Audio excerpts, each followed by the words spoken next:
Hi, I'm Joe Herbert from Joe Herbert Realty, and I'm here today with episode 8 of the Golden Rules for Real Estate Sales Success. And today's video is entitled The DNA of the Client and Deals That Close. DNA stands for desire to sell, need to sell, and ability to sell. And we're going to talk about those three things in this video and which ones are the most important and what do they mean. And we're also going to talk about deals that close. I've been doing this for 15 years and I have tracked every closing in an Excel spreadsheet and where the business came from, what volume it was, what kind of product was it. Was it a house, an investment property, a lease, a sale? And I can tell you what things generally close and what things are harder to get closed. So again, we're going to talk about that. It's my goal to help you make more money as a real estate agent. That's my goal with these videos. And if you're not working with the right clients and the right deals, you're not going to make money and you'll be out of this business. So this video focuses on what are the things and the people and the projects that really pay you. So stay tuned. Episode 8, DNA of the Client and Deals That Close. We'll be right back. Okay, so we're here now with the details for episode 8 of the Golden Rules for Real Estate Sales for Sales Success. And again, today we're talking about the DNA of the client and deals that close. As I've mentioned in the introduction, my goal is to help you sell more real estate. And one of the products you're giving your clients is your time. And if you're not getting compensated for your time, you're going to be out of business. So this video is really more about making sure you're giving your time to clients that can buy and sell and deals that have a high likelihood of closing. So let's check it out. DNA, it stands for the desire to sell or buy, need to sell or buy, or ability to sell or buy. All three are important, but you've got to have at least two of these if you're going to pursue giving a client your time, okay? So let's talk about desire to sell or buy. It is different than the need, okay? And there's realistic desires, and to me there are dream desires. The realistic desires are people they've outgrown their house, they've had a few kids and they need a bigger house. Or their kids have gone away to college and they don't need the house. They're empty nesters, they need to downsize. Or they're starting to have kids now and their kids are getting ready to go to school and they want them in a better school district. People get older, they want a one-story house. People get married, they're first-time home buyers. People are tired of renting and they want to start building equity. These are people in this list that don't have to buy a house, but they want to buy a house, okay? So they desire to own a home, and these are good desire reasons, okay? Then there's the dream desire reasons. I get people calling me all the time with, hey, if you find this, I'll buy it. They don't really need the property. They want the property. Okay, I have people come up to me and say, oh, if you find me this really great piece of land somewhere and it's a killer deal, call me, I'll buy it. I have no interest in putting my time into that, because even if I did find something like that, I could call 15 people and sell it to 15 different people. Plus, chances are 3 months from now, they won't even want it because they don't need it. They just desire it. I get people come to open houses all the time and they're like, well, we're kind of looking. We love our home, but if we found the absolute perfect home, we would move. Again, I don't give those transactions much time because there's not a lot of need involved and it's a very low level desire, okay? So you got to gauge the person's desire. I think need to sell and, again, ability to sell, and we'll get to ability, but I think need and ability are the two most important. And here's some reasons why people need to sell a house. And when people have the need to sell, they have a high level of motivation, and that's good because that means they're gonna want you to get their house sold and you're gonna get paid. One of my favorite ones is the second one where they're transferring to another state. I'll even take an overpriced listing for somebody who is transferring to another state, because once they get to that other state and they buy a house there and they now have 2 mortgages, they're going to get very motivated to lower the price and sell their house. Unfortunately, people pass away, they get divorced, They get put into a home. These are reasons that people need to sell. So need is very important. When you find a buyer or seller who needs to sell, you want to give them your time. But make sure they have the ability to sell.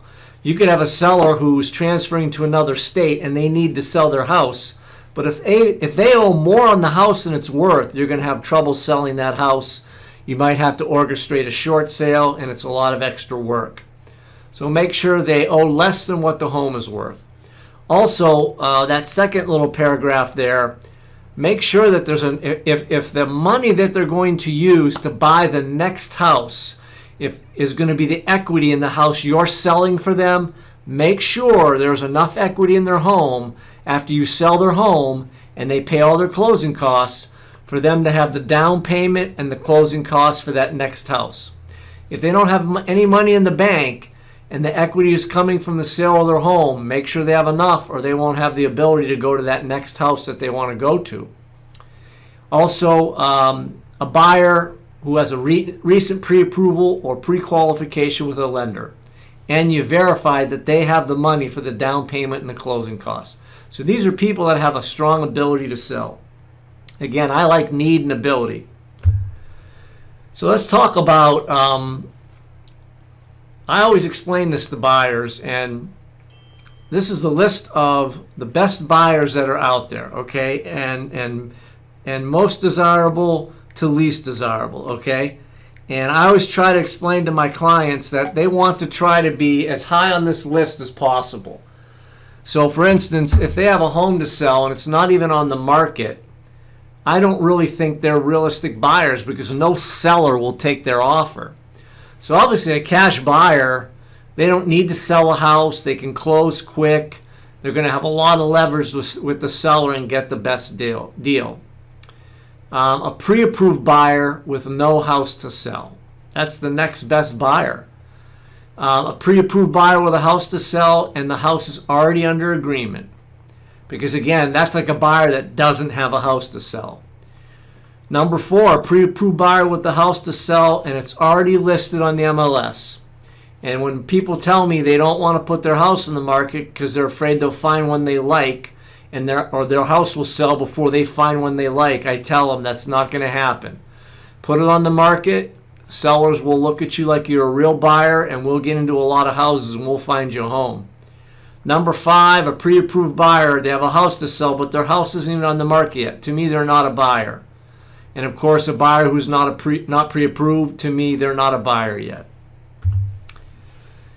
Use your buyer and seller interview sheets to vet your clients, to figure out their DNA, okay? Spend 30 or 40 minutes, buy them a cup of coffee, sit down with them and do these interview sheets.